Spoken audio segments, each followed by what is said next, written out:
Eu tinha trocado uma moto minha, né? E troquei ela tudo em droga, peguei a moto, deixei lá e peguei a droga e levei para casa. E usei aquilo tudo durante 4 dias.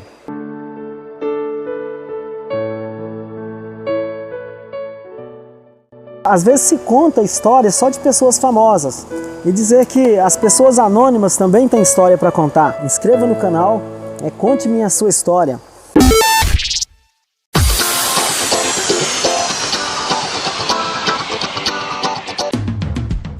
Mais um convidado especial aqui. Dessa vez eu vou estar falando com José Pereira de Souza. Nascido em 1969, vice-pastor, cantor, compositor, filho de Adolfino Pereira de Oliveira, Josefina Souza Pereira, nascido na cidade de Mineiros, no estado de Goiás. Casado com Termude Santos Barbosa, tem 2 filhas e atualmente ele mora em Santa Rita do Araguaia.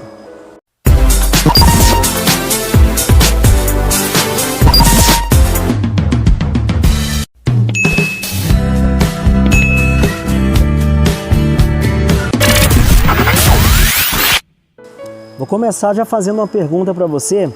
Conhecendo um pouco da sua história, eu sei que você vivenciou e viveu momentos difíceis. Como você relatou antes um pouquinho, bebia muita pinga.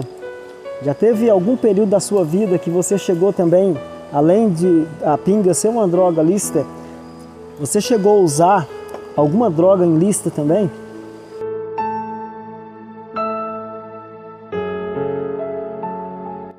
Até porque na época, se você tava ali, nós era 5, 6, então aqueles rapazinhos já tudo né, hominho ali, tudo mais solto. E eles usavam ali a maconha, então se você não usasse com ele, você se tornava o careta. Era o careta, como se fosse uma carta fora do baralho ali. Então para você manter aquele círculo ali, você acaba sendo influenciado e vai. Quando você faz algo que está te agradando, até que você acorda para ver a situação que você está, né? Então até então tá tudo bem. Então, e o alcoolismo também, eu fui alcoólatra. Eu cheguei no fundo do poço, por causa do álcool. Ficava até sem comer? Eu tinha visto. Ah, ficava. Eu já fiquei sem comer aí por causa de álcool, dessas coisas assim. Porque você amanhece com a ressaca, né? Às vezes você pode ter pensado que nunca conseguiria sair. Porque muitos anos vivendo escravizado, às vezes o diabo ele não entra nas nossas vidas, ele pega carona com as nossas escolhas e depois a gente passa a ser o caroneiro. E normalmente acho que o viciado ele tende a essa situação, ele dá uma carona e depois ele perde conta da direção e passa a ser o caroneiro. E o diabo toma conta da direção da vida dele, ele quer parar, não consegue mais. Então eu queria que você relatasse como que foi o período aí de você tomar essa decisão de nunca mais usar as drogas. O viciado, quando ele está ali, por conta daquele vício ali, é muito difícil ele encontrar força para sair. Vou te falar a verdade, ele chega num ponto de falar, não, acabou, minha vida é desse jeito mesmo. Eu não vou pegar um serviço lá no mercado do tal fulano, porque ele não vai pôr drogado lá. Eu não tenho condições de estudar, eu não tive estudo, minha vida... Realmente, o que passa na cabeça de uma pessoa que usa droga, de uma pessoa que aprofunda lá mesmo na droga lá, é uma desistência, na verdade, dele mesmo. Você entendeu? O que passa... A forma que vai deixar ele mais assim à vontade, assim, mais satisfeito, falar, não, estou satisfeito, é assim, não, eu sou drogado mesmo, não tem jeito. Porque eu vou te falar a verdade para você. Em primeiro lugar, você já não é bem visto pela sociedade. As pessoas não confiam. Não confia mais em você. A sua mãe não confia mais em você. Seus irmãos, não... Às vezes você tem um irmão que não usa droga, mas o drogado já é tirado pelo outro irmão. Ele começa a pôr aquilo dentro dele. O meu irmão não gosta de mim. O meu irmão não me empresta a moto dele. O meu irmão não me empresta o carro dele, porque eu sou drogado. Meu irmão não tem coragem de me emprestar R$50 porque sabe que eu vou comprar droga. Minha mãe não vai me dar dinheiro porque sabe que eu vou comprar droga. Então o que que acontece? Por isso que acontece muitas coisas que a gente vê na televisão, de filho, quebrar as coisas dentro de casa. É justamente por isso, porque aí vem a abstinência e ele já tem uma certeza de que ninguém vai ajudar ele. Ele já tem isso dentro dele. Então qual que é a situação dele? Fazer uma pressão para adquirir aquilo que ele quer, você entendeu? Então é uma situação muito difícil. Agora a questão, né? Se a pessoa colocar na cabeça, não, eu quero parar, eu quero mudar minha estratégia agora, eu vou ser outra pessoa. Mas o duro da pessoa viciada, meu irmão, é que quando ele acaba de usar a droga, ele já está pensando no que ele vai vender. Ou em quem que ele vai pedir emprestado. Ou qual boteco que ele vai. Sabe, ele analisa 1000 coisas no mesmo tempo. Se eu for no tal boteco, eu vou encontrar fulano. Se eu for naquele, vou encontrar fulano. Ah, mas se eu for naquele, vai estar fulano. Aquele fulano é bonzinho, ele tem dinheiro. Então você já... É uma estratégia, assim, que eu vou te falar a verdade, é complicado de te explicar, sabe?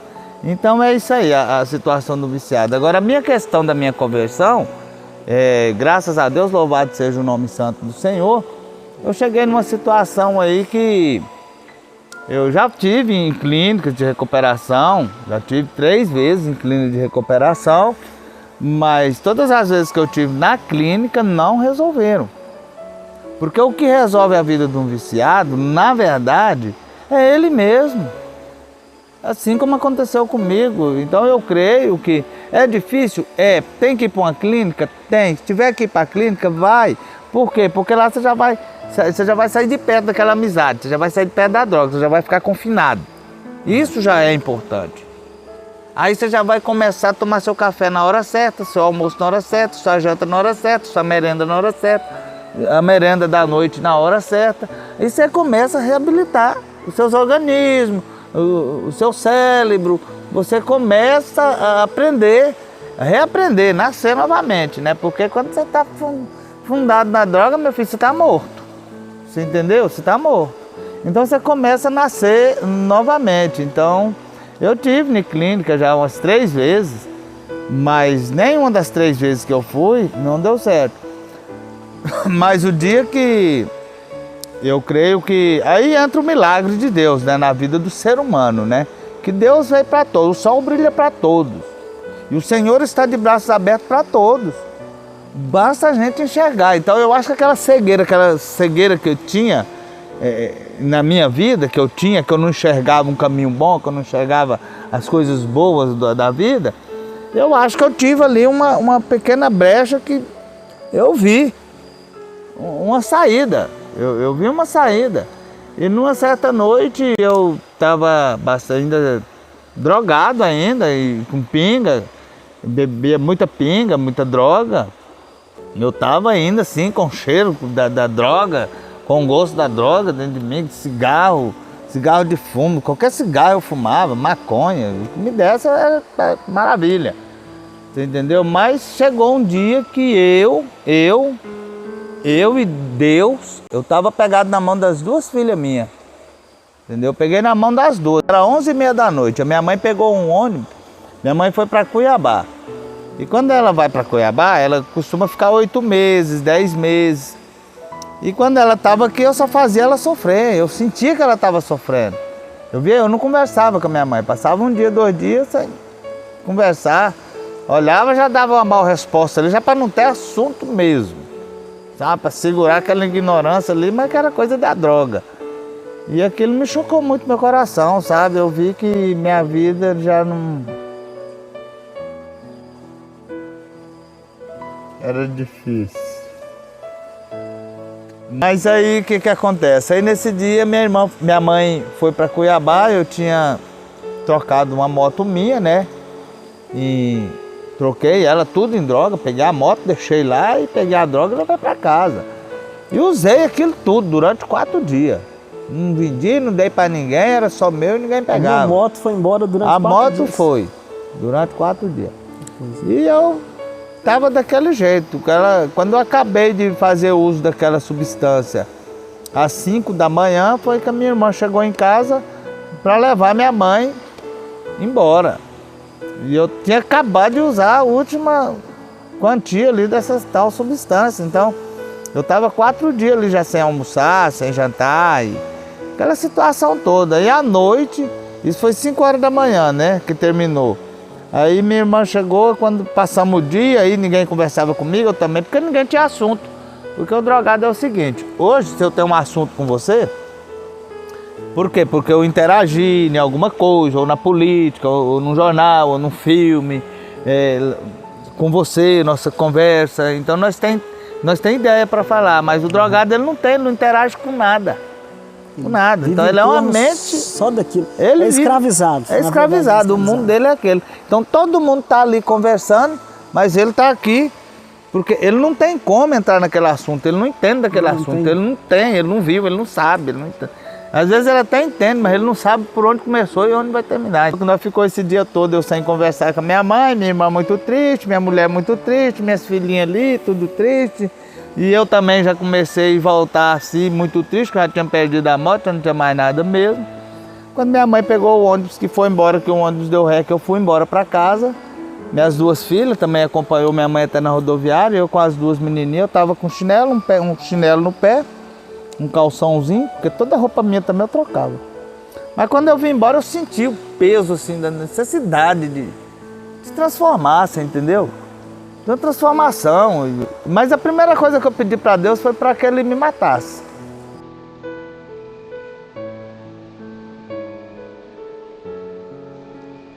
Você queria matar mais, era a dor que você estava causando até nas pessoas. Aí eu pedi para Deus, justamente. Aí eu pedi para Deus que Deus me matasse, me tirasse dali e eu transformasse a minha vida. E no outro dia, para a honra e glória do Senhor, eu amanheci um servo de Deus. Que bênção. No outro dia, eu amanheci um servo de Deus. Glória a Deus. No outro dia, eu cortei meu cabelo, tirei minha barba, eu era cabeludo, eu era barbudo, imitava Raul Seixas, tocava violão. Mas no dia que eu clamei o Senhor, o sangue de Jesus na minha vida, era 11h30 da noite. No outro dia eu já levantei, já fui no salão de cabelo de um amigo meu, né? Eu não tinha dinheiro para pagar, mas falei, corta meu cabelo. Minha barba eu já tinha tirado naquela noite mesmo. Já amanheci servo de Deus. Eu te falar a verdade, eu já amanheci servo. E até hoje eu estou aí na presença de Deus e a vida toda transformada. Quantos anos já limpo? 3 anos. 3 anos. Fez já. agora dia 5. Hoje o que eu tenho para dizer para você que não usa, e não tente usar, não tente experimentar, não experimenta não, nem que seja careta.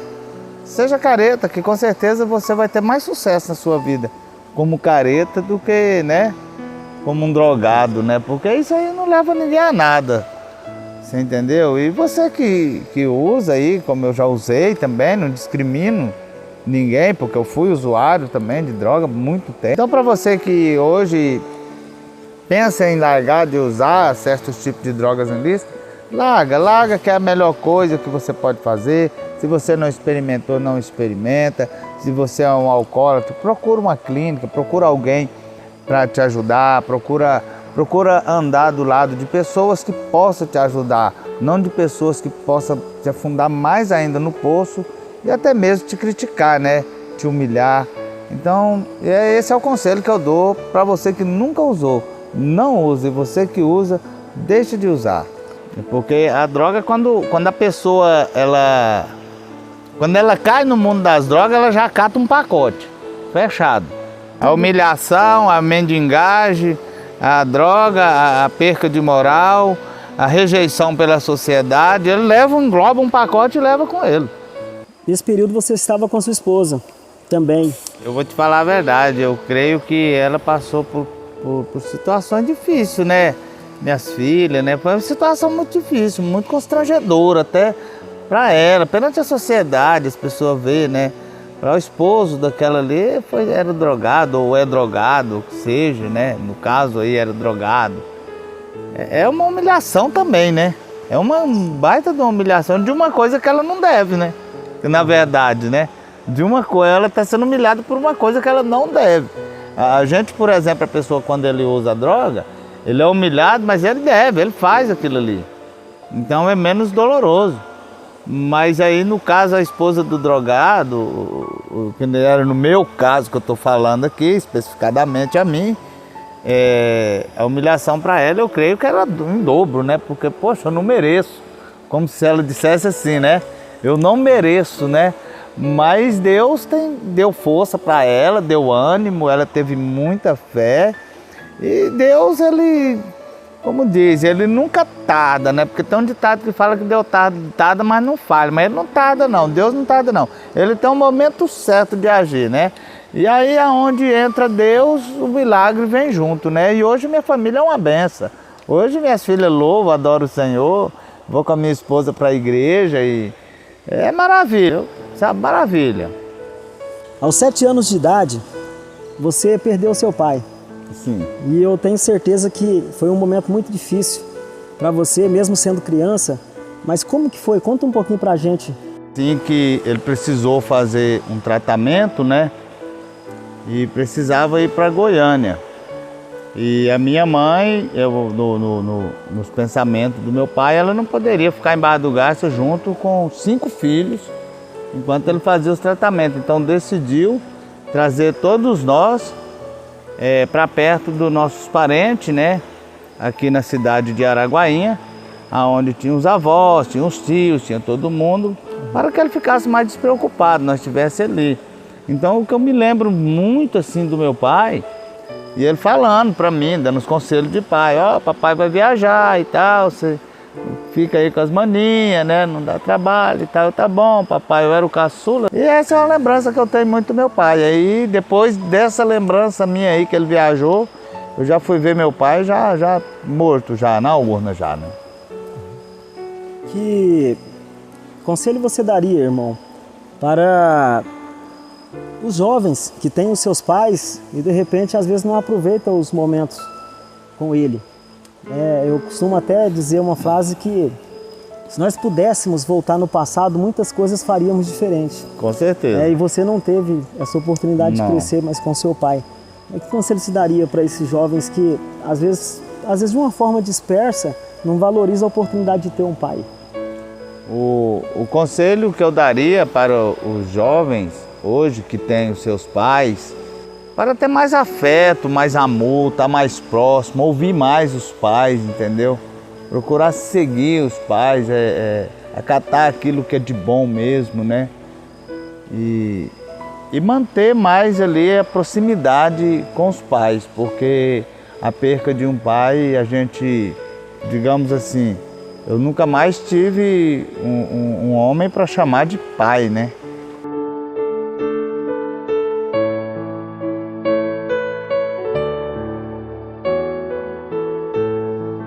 Sim, a gente de repente passa por situações que não está dentro dos nossos planos, mas faz parte do propósito de Deus nas nossas vidas. E com isso eu sinto a falta do meu pai, sim. Hoje se eu pudesse ter meu pai de volta do meu lado aqui, mesmo já hoje ele estando velhinho, pelo menos para me cuidar dele, eu acho que seria um grande prazer na minha vida poder fazer isso, viu? Você é músico e sempre teve paixão pela música. Quando você era criança, você já gostava de tocar algum instrumento? Ah, sim, eu já despertei essa vontade aí de tocar, né? Eu era criança, porque naquele tempo, hoje não existe mais, a serenata, né? Naquele tempo os rapazes tocavam violão e iam para casa das meninas moças para tocar e cantar aquelas músicas de Roberto Carlos, né? Que era o que muito tinha naquela época. E eu me lembro, inclusive, essa pessoa hoje mora aqui em Mineiros, o Beto, né? E ele sempre em casa tocar, levava o violão para tocar, porque minhas irmãs eram moças. E tinha uns rapazes, amigos, que faziam uma galinhada no domingo e eles levavam o violão para tocar. E tocava música de Roberto Carlos. E eu me admirava daquilo, ver aquele violão, né? E enquanto eles tocavam ali e faziam a festa, eu tinha aí a idade de 9, 10 anos. Eu ficava em cima dele ali, eu ficava olhando aquele violão e admirando. E me despertou a curiosidade de tocar, mas eu não tinha condições, financeiramente nós não tínhamos condições de comprar um violão. E até na cidade que a gente morava também não tinha violão para comprar, tinha que vir de Goiânia, e muitas dificuldades. É normal que os adolescentes sempre gostam de futebol. E o irmão gostava de futebol também, irmão José? Rapaz, agora essa história aí do futebol aí é uma história inusitável na minha vida, viu? Vou te falar a verdade, isso foi uma catástrofe, né? Praticamente, porque a gente quando era criança, tem meu irmão também, né? Que nós temos a idade bem próxima, né? Diferença de 1 ano. E ele sempre gostou de futebol. Fazia os times de futebol. E aquelas camisetas amarradas com cordão, punha tinta, as camisetas ficavam todas arriscadas. Tinha campinho de futebol no fundo do quintal da nossa casa, né? E os amigos juntavam lá, cada um fazia seu time lá, ia valer Coca-Cola. Aí eu falei, eu também vou participar, né? Porque veja bem, eu vou contar as tragédias que aconteceu comigo em beira de campo. Parece até coisa real mesmo, que é engraçado até te contar. Eu tenho um cunhado, ele jogava no time da cidade. Aí eu já era ruim de bola mesmo, ninguém dava muita moral para mim jogar bola não, né? Eu fui assistir esse jogo. Tô lá na beira de um campo, assistindo, e o jogador veio de lá para cá com a bola, um pega para cá, um pula para lá, um pula para cá, embaraçou um no outro. E caíram, e justamente meu cunhado veio e bateu a cabeça na minha cabeça, que eu desmaiei. Nossa. Cortou minha cabeça, me levaram para uma casa vizinha assim, e cuidaram de mim lá e me mandaram embora. Falei, tá bom, né? Sarei, voltei. Voltei no campo, tô lá de novo. E ninguém deixava eu jogar, eu queria jogar ali no meio de campo, né? Mostrar pros caras que eu era bom, mas eu era pequenininho, barrigudo, sabe? Era complicada a situação. Aí um dia eu cheguei, meu irmão tava brigando, tinha uma briga no campo e a gurizadinha ali, vai. E eu escutei o nome do meu irmão, falei, vou entrar pra ver, né, a situação, né. E seu lado, naquele tempo usava aqueles conguinha, as pessoas falavam pé de cachorro, não sei se você usou, uns azulzinhos, aquele conga. Então eu usava aqueles conga, hoje era o que chute, não sei, era mais ou menos por aí dessa época. E eu cheguei, quando eu vi que era meu irmão que tava brigando, eu entrei e os meninos falaram, não deixa o irmão dele entrar não. Mas aí eu fui entrando e entrei. Quando eu entrei, o rapaz estava, o outro menino estava em cima do meu irmão, dando porrada mesmo, você entendeu? Mas quando eu apareci assim na frente dele, ele levantou o olho para me ver e eu chutei. E acertei o olho dele. Nossa. Acertei o olho dele, ele já caiu para lá com dor no olho, e meu irmão já saiu debaixo dele e encerrou a briga, né? Beleza, você vê, mais uma confusão no campo. Beleza, passou, falei, vou pro campo de novo. Aí tô lá na esquina já esperando os meninos chegar, né, já de frente ao campo. Me vem esse rapaz e me pega eu sozinho. Nossa. Falou, agora eu te peguei, né, sozinho, você que me deu um chute no olho. E me pegou aqui assim, foi apertando eu, sabe? Era o Jason, o nome desse menino. E foi me apertando, ele era maior do que eu gurizinho, né. Falei, agora é a morte, né, que vai restar pra mim, porque não tinha ninguém pra me ajudar. E meu irmão estava jogando. Quando ele viu de lá, o que eu estava passando aqui na esquina, ele em vez de vir me ajudar, sei lá, né, pegasse um pau lá, alguma coisa, viesse me livrar lá, né, das garras, né. Não, ele passou por mim assim, falou, espera aí um pouquinho que eu vou lá embaixo chamar um primo meu. Falei, até você chegar eu já morri, parceiro. Essa foi forte. E assim foi minha história de futebol, né. Você serviu o exército 1 ano e 3 meses. Como foi esse período no batalhão? Bom, esse período no exército é um período que eu sinto muita saudade desse período, sabe? Na nossa época a gente saía pro mato, dormia no mato, né? Comia galinha crua, soltava a galinha aí no meio do mato aí, você tinha que se virar. Era uma equipe de 3, se eu não me engano. Era de 3 em 3, então soltava uma galinha para 3 comer, soltava numa quiçaça aí cheia de espinho. E eles procuravam justamente onde tinha muito aqueles arranha-gato. Era para sacrificar mesmo o soldado, sabe?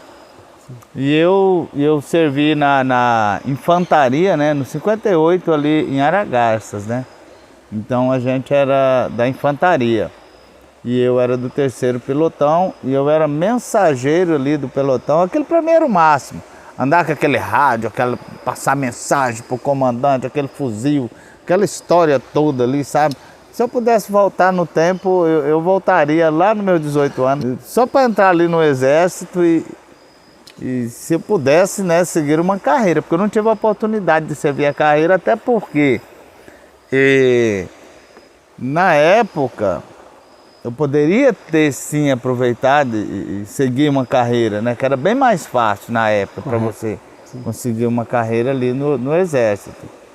Mas eu acho que eu deixei muito também a desejar, você sabe por quê? As amizades, a companheiragem, aquele monte de soldado, e aí naquele tempo soldado, polícia não podia mexer. Polícia não podia pôr a mão, você não podia brigar. Se um mexesse com soldado, era a mesma coisa que mexesse com marimbondo. E aquilo também para mim era o máximo, você entendeu? Então eu deixei a desejar e perdi a oportunidade de seguir uma bela carreira, né, no Exército Brasileiro, com todo o respeito aí ao nosso Exército Brasileiro, aí, a nossa pátria, né? Se eu pudesse, eu estaria lá dentro também. Você também é eletricista de profissão. Já aconteceu algum episódio no seu trabalho que marcou? Veio um cidadão de Goiânia e me passou para mim lá um sistema de alarme, porque na época não tinha alarme como hoje, tinha câmera. E aí era feito com o interruptor do automóvel, né? Esse da porta, que você abre a porta do carro. Era adaptado no caso. Era, uma adaptação. era. Então você abria a porta do carro, acende a luz dentro do carro. Então eu usava aquele interruptor ali, eu usava ele nas portas.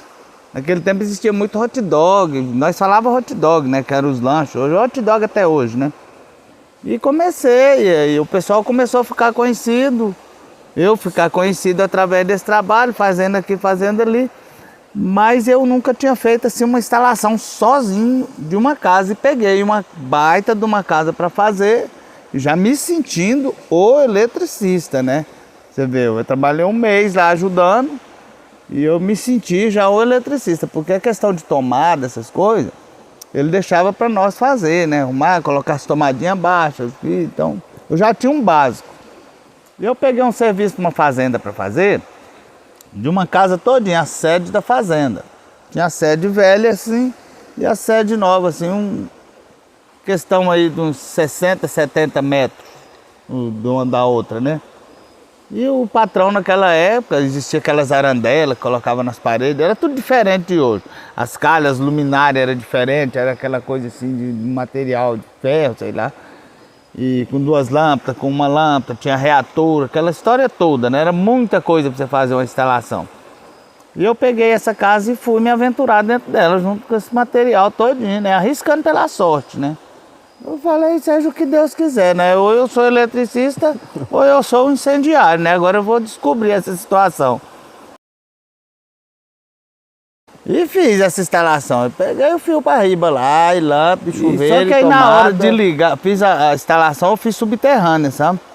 Era chique naquele tempo fazer uma instalação subterrânea. Então eu tinha que levar a subterrânea dessa casa aqui até no padrão, onde ficava aí uns 70 metros, mais ou menos, se eu não me engano, 70 metros de distância. Então eu trouxe aquele fio, trouxe tudo, fiz tudo bonitinho, tudo de acordo com o que, né, tinha que ser feito, né? Só que na hora de ligar, e aí veio meu medo. Eu falei, eu entrego a casa e recebo e não vou ligar, né? Vou deixar para eles ligar depois que eu for embora, porque era numa fazenda, eu ia de moto, eu fui de moto. E eu deixava a moto do outro lado do rio e atravessava de canoa. Só que na hora de ligar essa casa, eu já estava quase dispensando na canoa, sabe? Eu falei, se pegar fogo, eu vou ter que atravessar no nada, né? Porque os caras vão me segurar que eu vou ter que pagar, né? Então eu pensei muito nessa situação. Eu falei, e agora? Tá tudo pronto. Eu dei mais de 10 voltas naquela casa. Olhando, com medo de ligar. E tinha os trabalhadores, os pedreiros, dando acabamento numa calçada ali, no muretinha. Tinha toda essa história, né, ali, aquele pessoal, né? Aí eu bolei um plano, eu falei, quer saber, eu vou ficar lá longe da casa e vou pedir para um desses trabalhadores ligar o padrão, vou falar que é porque eu estou de longe para ver a iluminação, de longe. Mas eu já fui meio para a beira do rio, assim, sabe? Falei, eu já vou assim meio que pro rumo da minha moto, né, para onde tava a canoa lá, que era a entradinha que nós chegava. Eu já atravesso no nada e vou embora, né? E fui, rapaz. Aí tô lá de longe, eu chamei um, falei, ô parceiro, Você liga pra mim o padrão aí, o padrão longe, eu longe da casa, o padrão longe, eu já no jeito de correr, né? Falei, se eu escutar o pipoco, eu corro, né? Ele falou, qual é o padrão? Eu falei, aquele lá. Por que você não liga? Não, liga lá que eu vou ver aqui. A hora que você ligar, que essa zarandela vai acender. Mas mentira, eu tava com medo. Na verdade, eu tava pronto, era pra correr mesmo. Correto. Aí ele foi e ligou. Tum! Ele ligou assim, eu olhei, ele acendeu aquelas arandelas, acendeu, não pipocou nada. Aí eu enchi o peito e fui, falei, graças a Deus o serviço está pronto e tal. Aí eu me senti mesmo um eletricista, sabe? Aí de lá pra cá nunca mais eu parei. Aí eu fiz curso, não precisou mais de ficar querendo correr. E graças a Deus tenho prestado um bom trabalho aí, né? Correto. Para a sociedade, para a população aqui da cidade. O pessoal tem agradado do meu serviço e hoje eu recomendo, viu, que me contrate como seu eletricista, que você não vai se arrepender, ok? Louva a Deus pela sua vida. Obrigado. Pra gente poder hoje estar aqui batendo esse papo, você contando a sua história, desde já também te agradeço muito por isso. E tenho certeza que muito Deus ainda fará na sua vida para abençoar a vida de outras pessoas. Amém. O objetivo de Jesus na terra, José Pereira, não era outro, ele veio para as pessoas. Ele veio para pregar, para falar, para transformar vidas. E quando ele foi, ele deixou nós aqui para poder fazer esse papel. Então você tem uma propriedade hoje para falar de Deus que nem todos têm. Você viveu um lado que poucos viveram. Então Deus te resgatou com esse propósito. Glória. Com o propósito de agora abençoar a vida de outras pessoas, exemplificar para esses jovens, para que não entrem. Porque muitas pessoas, eu tenho certeza que se pudesse voltar no passado, muitas coisas faria diferente. Ah, com certeza. Não é isso? Se você pudesse voltar, você não diria não lá. Com Só certeza. que tem como fazer diferente hoje ainda. Com certeza. Não tem como voltar no passado, mas um dia você falou, posso fazer diferente daqui para frente. E está fazendo diferente. Hoje, vice-pastor, cantor, inclusive tem umas composições suas. Temos, inclusive gravei, né? Agora tem um CD meu, uma música minha, você viu? Sim, sim, eu ouvi E mesmo. também e agora também Deus está nos dando, glória a Deus, toda a honra e toda a glória do Senhor, a oportunidade de ser palestrante, né? Tá dando também, palestra, né? Que bênção. Sim. Então é isso aí, eu só tenho que agradecer a Deus, eu acho que... E eu vou te falar uma coisa que eu não tenho comigo, arrependimento do que aconteceu comigo. Não, tudo está nas mãos do Senhor. Eu creio que o Senhor, Ele conhece todos nós, Ele conhece desde o ventre da nossa mãe. E se está tudo nas mãos dEle, a gente anda por caminhos errados, anda por isso, por aquilo, você não tem mais que arrepender do que você fez e deixou para trás, não. Quando você é lavado e remido no sangue do Senhor, você é batizado, você passa a andar nos caminhos de Deus, que esquece tudo para lá, morreu, é outra história. A Bíblia diz que as coisas velhas se passaram, eis que tudo se faz novo. Eis que tudo se faz novo, você sabe por quê? Até porque se eu for ficar me remoendo, eu era isso, nossa, não, eu não era não, hoje eu sou o que sou. Sou servo do Senhor e da minha boca só sai coisas boas, entendeu? Eu vou proferir coisas boas, eu ando do lado de gente boa e procuro pessoas para ajudar. O que eu posso fazer hoje é ajudar, eu tenho ajudado as pessoas também, sabe? Você tem um canal no YouTube? Tenho o canal no YouTube, Boas Novas, Fonte da Água da Vida. Boas Novas, Fonte da Água da Vida. Entre lá, inscreva no canal. O José Pereira hoje está aí fazendo a obra de Deus, abençoando a vida das pessoas. Então vai lá, inscreva no canal dele, abençoa também a vida dele. E tem também o programa Boas Novas. O programa é uma benção também. A ideia que você teve de fazer umas lives, vários pregadores, eu já tive a oportunidade, a imensa honra de estar lá participando com você. Passaram por lá, tudo pessoas abençoadas e levando a palavra de Deus. Achei perfeito, como eu já tinha dito antes, é perfeita a sua ideia, é perfeita o programa que você faz. E deu uma paradinha agora nesse período. Porque o período ficou meio complicado, porque eu pensei o seguinte, se está tudo proibido, estava tudo proibido nas igrejas, tudo, o meu programa é um programa evangélico, né? Eu tenho um estúdio, apesar que não aglomerava muitas pessoas, né? Era mais o preleitor e o cantor, às vezes 2, 3 cantores, e eu ali, mais a cameraman, né? Então era a base de 5, 6 pessoas, né? Você já esteve lá, já com seu sobrinho, você sabe como é que era lá. Então, para não correr o risco de alguém pegar até mesmo o Covid e pessoas que foram lá, então antes que acontecesse, eu resolvi parar um pouco a programação, né? E do programa Ministério Boas Novas, que era o Ministério Boas Novas, justamente por isso, para não falar, pegou lá, foi lá, desrespeitou a lei, então não é esse o caso. Então eu preferi parar, deixar quieto, agora a gente faz as lives lá ainda, mas agora eu não faço a live programada, né? Porque programa vem de programação, né? Correto. Eu programo para fazer todo dia, tal horário é um programa. Então a gente faz as lives agora alternadas, né? Se dá certo, tá bem? Desde já, gostaria de agradecer você por participar do Conte-me a sua história. E foi muito relevante, muito importante a sua participação. E gostaria de convidar você para que inscreva no canal, Conte-me a sua história. Vai lá, toque no sininho para receber as notificações dos próximos vídeos e belas histórias, como nós ouvimos aqui hoje. Isso. Então um abraço, que Deus abençoe a todos.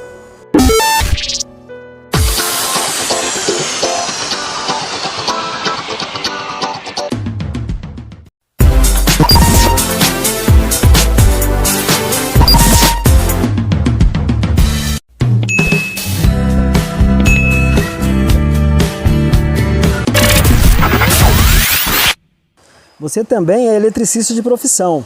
Já aconteceu algum episódio no seu trabalho que marcou?